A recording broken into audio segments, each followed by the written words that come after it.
اب یہ کچھ دعائیں ہیں، تو طواف، سعی، قیام منی، وقوف عرفات، وقوف مزدلفہ، دعائیں مانگنی چاہیے. یہ دعائیں آپ کے لیے الگ کتاب میں قرآنی اور مسنون دعاؤں کی شکل میں چھاپ دی گئی ہیں. وہ کتاب آپ الگ سے بیٹھ کے پڑھ سکتے. یاد رکھیے کہ اس کتاب کے پڑھنے کا طریقہ کیا ہے. چلتے پھرتے اور ایسی حالت میں نہ پڑھیں کہ لوگوں کو ٹکرے ماریں. طواف کر کے بیٹھ کے پڑھیں. نفل کے بعد منا میں جب بیٹھ جائیں تسلی سے نماز وغیرہ پڑھ کے پھر آپ پڑھ لیں. اسی طرح وقوف عرفات کے دن آپ ایک جگہ کھڑے ہو کے پڑھ سکتے ہیں. اسی طرح وقوف مزدلفہ کے دوران آپ پڑھ سکتے ہیں. قبر پر جا کر اہل القبور کو یا اہل القبور کیوں کہتے ہیں جبکہ مردے سنتے نہیں؟ کوئی مرا ہو یا جیا ہو. اس یا کا مطلب یہ نہیں کہ اس کو بلا رہے ہیں اور وہ آگے سے جواب دے. یہ ایک میٹافوریکل لینگویج ہے کہ جیسے کسی کی تصویر دیکھ کر ہم یہ کہیں او فلان تم کہاں چلے گئے یا کچھ، تو اس کا یہ مطلب نہیں کہ وہ اب تم کو جواب دے گا کہ میں یہاں پر ہوں اور میں نے سن لیا تم جو کچھ کہہ رہے ہو. یہ ایک کہنے کا انداز ہے، ایک قربت کا احساس ہے. یہاں بیٹھ کے کہنے کی تو کہیں بھی سنت سے روایت نہیں ملتی، لیکن قبر کے پاس جا کر جب بالکل تھوڑا فاصلہ ہو جاتا ہے تو اس میں ایک اپنائیت کے احساس کے لیے اس کی اجازت ہے، اور وہ وہیں کے لیے ہے.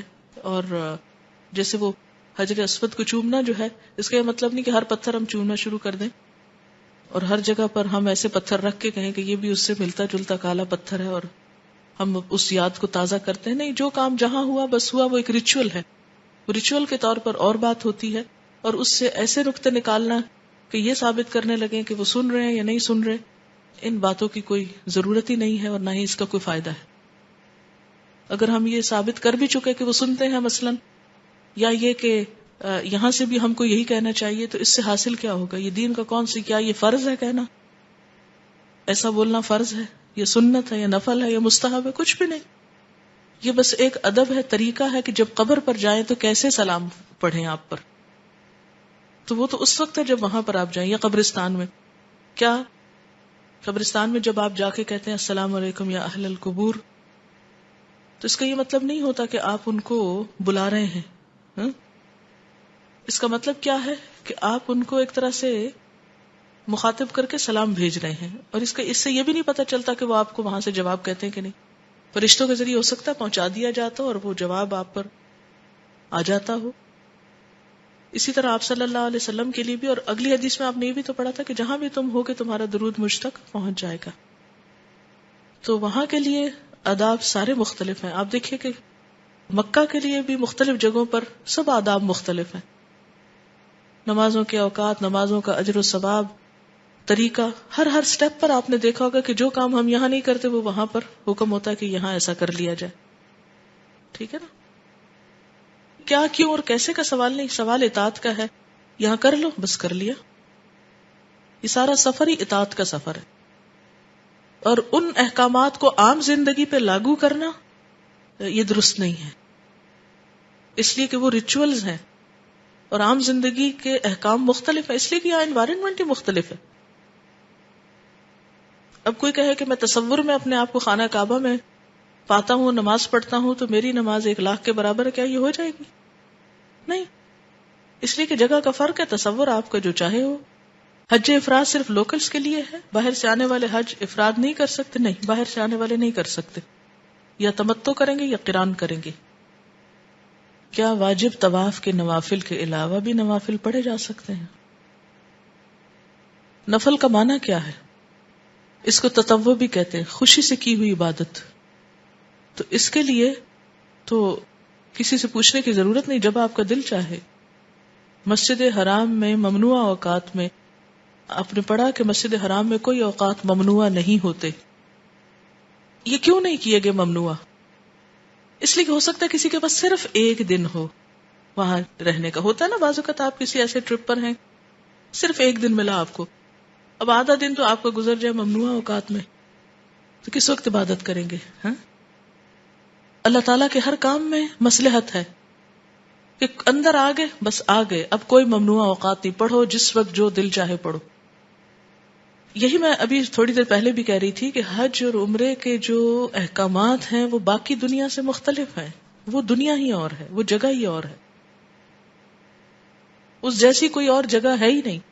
جیسے اللہ کی ذات جیسی لیسا کمثلہ شیء، ایسی ہی اس جگہ جیسی کوئی اور جگہ نہیں. لہٰذا وہاں کے احکامات اور ریچولز فرق ہوں گے. کیا عورتوں کو 10 ذی الحج کو رمی جمار کے لیے جانا چاہیے کیونکہ اس دن بہت رش ہوتا ہے اور مردوں سے ساتھ لگنے کو گریز نہیں کر سکتے، تو اپنے محرم سے کروا لینا چاہیے؟ کیا اس سے اجر کم ہو جائے گا؟ بات یہ ہے کہ وہاں کسی وقت بھی رش کسی جگہ آپ کو کم نہیں ملے گا، ہر جگہ ہوگا. اگر آپ مردوں سے بچنا چاہتے ہیں تو خود آپ کو احتیاط برتنی ہوگی، لیکن اس کے باوجود طواف میں بھی آپ کو آ کے لوگ کندھے پڑتے ہیں رش کی وجہ سے، نمازوں میں بھی، ہر جگہ.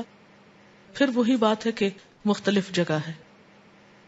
پوچھنا چاہتی ہوں کہ شیطان کو کنکریاں کیوں ماری جاتی ہے، اس کی حکمت کیا ہے؟ حضرت ابراہیم علیہ السلام کی سنت میں جب وہ حضرت اسماعیل علیہ السلام کو ذبح کرنے کے لیے جا رہے تھے تو شیطان نے آ کر برغلایا تھا کہ بیٹے کو ذبح کرنے لگے ہو، تو انہوں نے کنکریاں ماری تھی. پھر اٹھ کے دوسری جگہ گئے تو وہاں پھر آ گیا، پھر تیسری جگہ گئے، انہوں نے تینوں جگہ کنکریاں ماری تھی.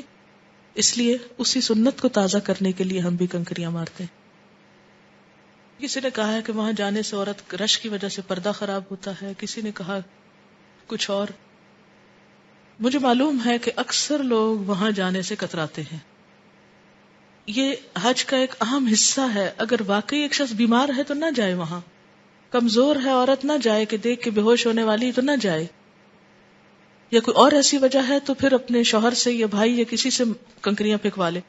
لیکن اگر صرف اس لیے کہ ہائے اتنی گرمی رش کون جائے تو سب عورتیں بیٹھ جائیں پیچھے، تو یہ حج صرف مردوں کے لیے. پھر عورتوں کا حج کا مطلب کیا ہے؟ عورتوں کا جہاد، پھر جہاد کہاں ہے؟ وہ ایئر کنڈیشن کمرے میں بیٹھ کر جہاد ہو رہا ہے وہاں جا کے. یہاں بھی رش ہے، یہاں ہم نہیں جاتے، وہاں رش ہے، وہاں نہیں جاتے.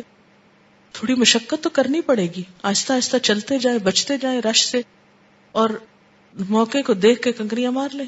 میں نے ہر دفعہ ہر جمرے کو ماری ہے الحمدللہ. مشکل ضرور ہوئی ہے تھوڑی سی، لیکن یہ تھا کہ میں اپنے ہسبینڈ کے ساتھ اس طرح ساتھ جاتی تھی کہ بچ جاتی تھی بہت آدمیوں سے بھی اور اس سے بھی. ہم خود تھوڑا تھوڑا کر کے راستہ نکال لیتے تھے، کیونکہ کام کرنا ہے وہاں، اور کس کام کو گئے. لیکن اگر کسی کی حقیقی مجبوری ہے تو پھر اور بات ہے. لیکن ایک عادت کے طور پر صرف ایک خود ساختہ خوف کے تحت کہ پتہ نہیں کیا ہو جائے گا اس لیے بہتر ہے نہ ہی جاؤ. کس لیے بیٹھے میں؟ مجھے تو مینا میں پھر بیٹھنے کا مطلب ہی نہیں سمجھ آتا اگر دن میں ایک دفعہ کنکریاں مارنے کے لیے نہیں جانا. اور اس میں دیکھیں کہ مغرب سے قریب تر جو وقت ہوتا ہے اس میں بہت کم رش ہو جاتا ہے. اگر آپ زوال کے فوراً بعد جائیں گے تو بہت رش ملے گا اور بہت شدید گرمی ہوگی، لیکن اگر آپ عصر کے بعد جائیں تو اتنا رش نہیں ہوگا.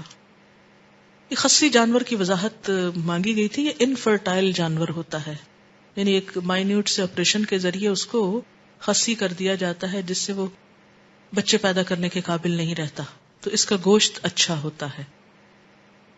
سنا ہے کہ عورت حج کے دوران اپنے چہرے کو کپڑا نہیں لگا سکتی. اگر زکام وغیرہ ہو جائے، یعنی رومال وغیرہ استعمال ہوتا ہے نا بعض اوقات، یعنی رومال بھی نہیں ٹچ کر سکتے، ٹیشو بھی نہیں یوز کر سکتے، پھر کیا کریں؟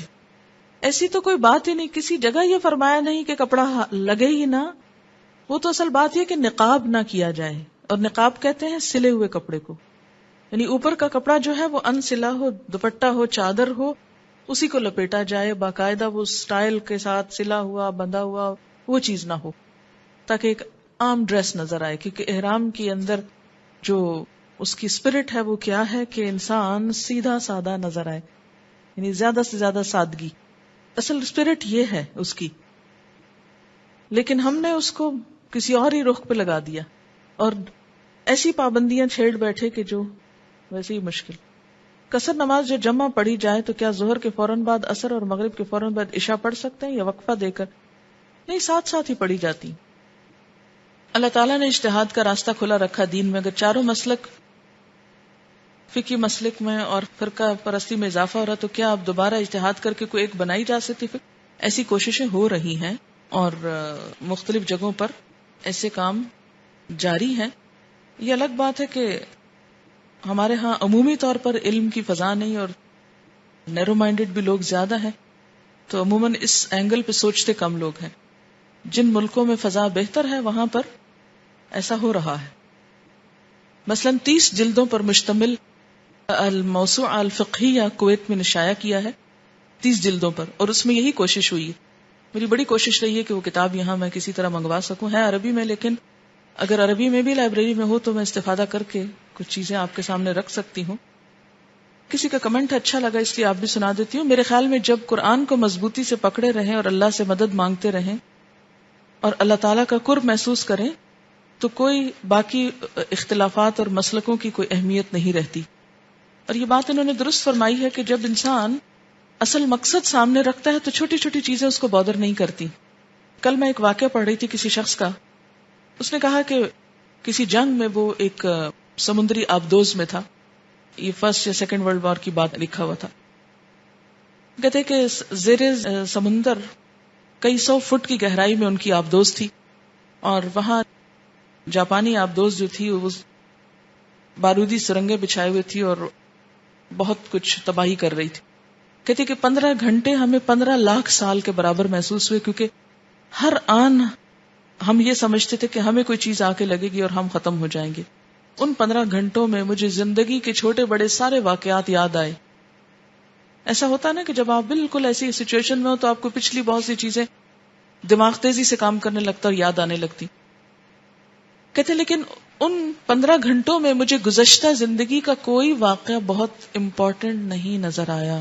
کوئی غم مجھے اس وقت وہ غم نہ لگا جن کو میں اپنی گزشتہ زندگی میں غم سمجھتا تھا. اور جب میں اس سے بخیریت و سلامت باہر آیا اس آبدوز سے، تو میں نے آ کر سوچا کہ آج کے بعد میں جب تک زندہ ہوں غم نہیں کروں گا، فکر نہیں کروں گا.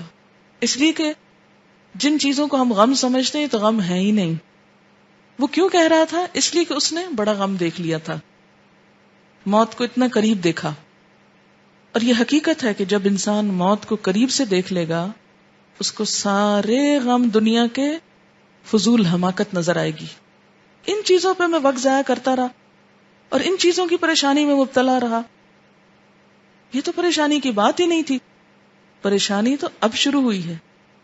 بالکل اسی طرح جس شخص کے دل میں اللہ کی محبت ہو، دین کی محبت ہو، سیدھے رستے کی تڑپ ہو، اس کو یہ چھوٹی چھوٹی چیزیں نہیں بادر ہوتی. وہ ان چیزوں کو اہمیت نہیں دیتا. وہ یہی چاہتا ہے کہ سب مخلوق اللہ سے جڑ جائے، اور چھوٹی چھوٹی کوتاہیاں دوسروں کی اور اختلافات اور اوپینین وہ سب گوارا کر لیتا ہے. اس سے کیا فرق پڑتا ہے؟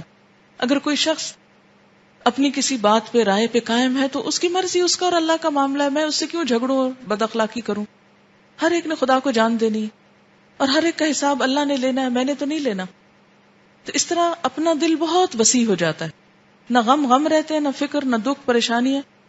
کسی نے ایک شخص سے پوچھا، کسی سائنٹسٹ کی بات لکھی ہوئی تھی کہ اس سے پوچھا گیا کہ آپ کی زندگی میں کون سا غم ہے؟ تو اس نے کہا غم کی بات کرتے ہو، مجھے سانس لینے کی فرصت نہیں.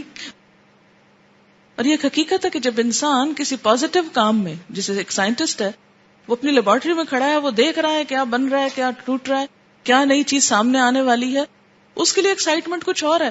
اسے اس بات سے کیا کہ فلاں نے جھگڑا کیا اور میری بےزتی کی اور اس نے مجھے برا سمجھا اور اس نے اچھا سمجھا. یہ ایک نظم ہے بڑی اچھی، یہ حضرت سید نفیس الحسینی کی ہے. انہوں نے حج کرنے کے بعد یہ شعر بولے ہیں، لیکن اگر آپ کو سمجھ میں آئے تو میں سنا دیتی ہوں. شکر ہے تیرا خدایا میں تو اس قابل نہ تھا، تو نے اپنے گھر بلایا میں تو اس قابل نہ تھا، اپنا دیوانہ بنایا میں تو اس قابل نہ تھا، گرد کعبے کے پھرایا میں تو اس قابل نہ تھا، مدتوں کی پیاس کو سیراب تو نے کر دیا، جام زمزم پلایا میں تو اس قابل نہ تھا، بھاگ گیا میری زباں کو ذکر الا اللہ کا، یہ سبق کس نے پڑھایا میں تو اس قابل نہ تھا، خاص اپنے در کا رکھا تو نے اے مولا مجھے، یوں نہیں در در پھرایا میں تو اس قابل نہ تھا، میری کوتاہی کہ تیری یاد سے غافل رہا، پر نہیں تو نے بھلایا میں تو اس قابل نہ تھا، میں کہ تھا بے راہ تو نے دستگیری آپ کی، تو ہی مجھ کو راہ پہ لایا، میں تو اس قابل نہ تھا۔ عہد جو روز ازل میں نے کیا تھا یاد ہے، عہد وہ کس نے نبھایا، میں تو اس قابل نہ تھا۔ تیری رحمت تیری شفقت سے ہوا مجھ کو نصیب، گنبد خضرا کا سایہ میں تو اس قابل نہ تھا۔ میں نے جو دیکھا سو دیکھا بارگاہ قدس میں، اور جو پایا سو پایا میں تو اس قابل نہ تھا۔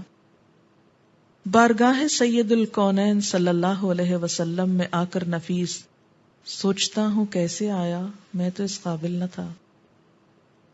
وآخر دعوانا ان الحمد للہ رب العالمین۔